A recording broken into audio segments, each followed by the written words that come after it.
Today we're looking at a book that briefly covers the throws and takedowns of freestyle wrestling.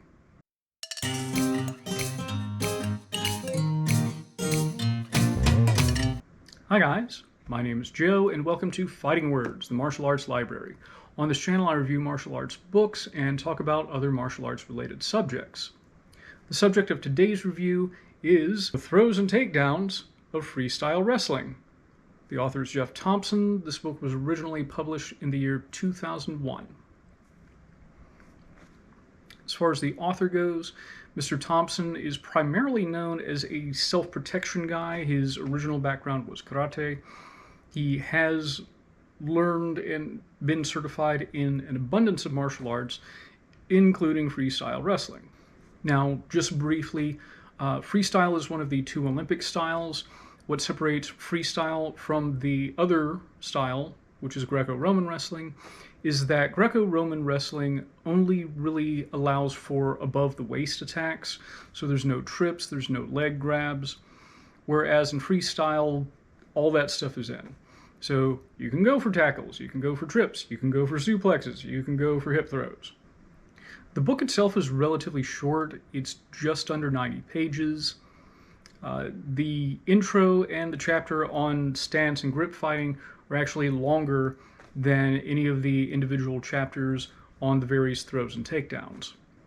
While Mr. Thompson is, again, mostly known for his self-defense approach, the contents of the book is primarily focused on what I would consider mostly the sport side of freestyle wrestling. In other words, I've already reviewed a judo book that Mr. Thompson did where he would talk about how to sort of dirty up the judo throws for a street situation, for instance, going for a headbutt before you went for a trip.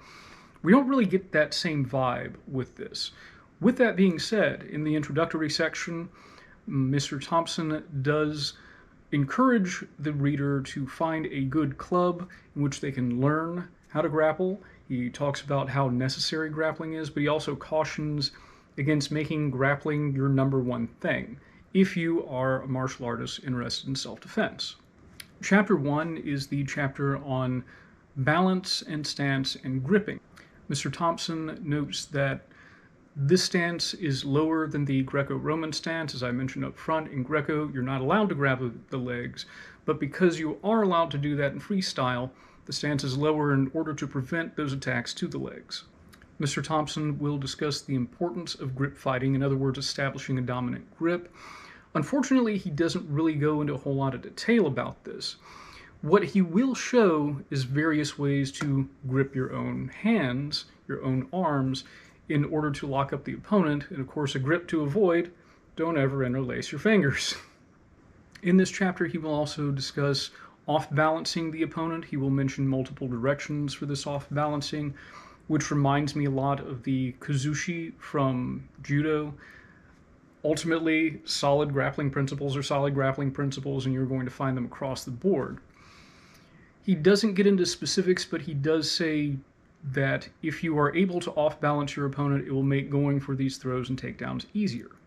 In the second chapter, we get into the first throw, the cross buttock, also known as a headlock throw or a hip throw. One thing that I appreciate here, Mr. Thompson mentions how the wrestling version differs from the judo version. While in judo, it's very common to load your opponent up on your hips.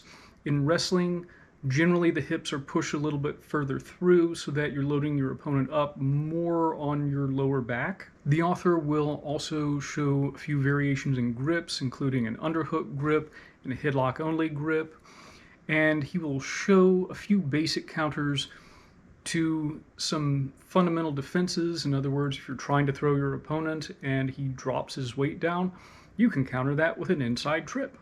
The third chapter is on the flying mare, which is a shoulder throw. And similar to the last chapter, he will show some variations against the opponent's basic defenses. The fourth chapter is on a standing arm roll. For those of you who have a judo background, this is very similar to a makikomi style throw. This is a very short chapter. He only really gives it like a one-page description. In the 5th chapter, we get to one of Freestyle's signature maneuvers, which is the double leg takedown. He actually initially shows a double leg pickup, so the objective being to get under the hips and lift the opponent into the air. There are many variations of the double leg. I find it interesting that he chose one that's a little bit more energy intensive than some of the others. He will also show in this chapter a counter to an opponent's defense, which is to reach over the body and wrap up the chest. In this case, he basically trips the guy over. Chapter 6 is on the single leg takedown, and he shows a pickup version where one has the heel and the thigh of the opponent, and this stretches out the leg, which makes it very difficult to use that leg for defense. He will show how to counter the opponent's basic defense, including getting behind the opponent. He does note here that this is a more energy intensive takedown, but he also says that it's one of his favorites. Finally, the last chapter is on the fireman's carry, which again is sort of a signature wrestling takedown. In this, he shows variations from both the feet and from the knees, and has a big emphasis on keeping one's back straight, which is a really good idea.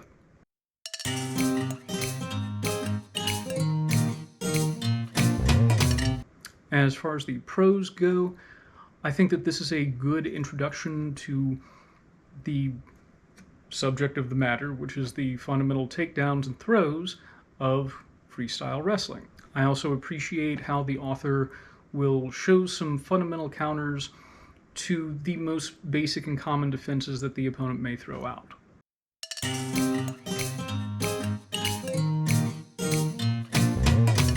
As far as the cons go, as I've mentioned, this is very brief. You can probably tell by the timestamp, the book is very brief.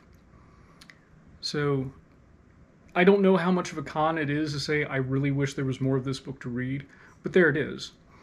I also wish that some of the counters he had shown, he repeatedly goes back to the inside trip to counter an opponent's defense from a turning throw.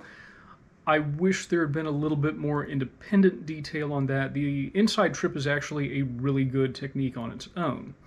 So again, I wish that had gotten its own little chapter, especially since it shows up so much in the counter section.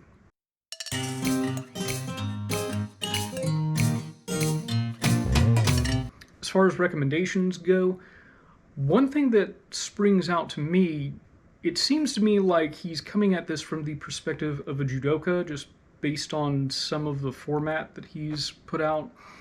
I think if one has a background in judo, even just a little bit, I think that this might be more relatable than to someone without a judo background. I think if one can find it for pretty cheap, and one should, it's short, that if one does not have a background in any sort of takedowns and throws, this provides a pretty decent arsenal, and I would say as a bonus you do have those counters to the basic defenses. I think if one could pair up with a friend and like, okay, I'm going to go for a hip throw, drop your weight back, and this is how I'm going to counter it.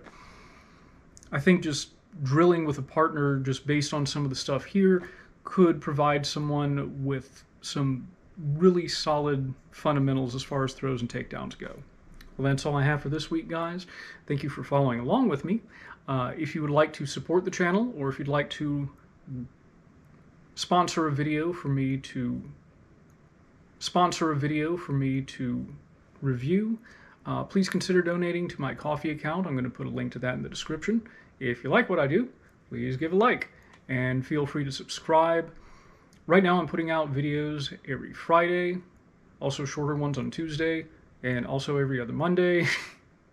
I'm putting out a lot of videos. So yeah, check it out, and once again, thanks for following along, and I'll see you later.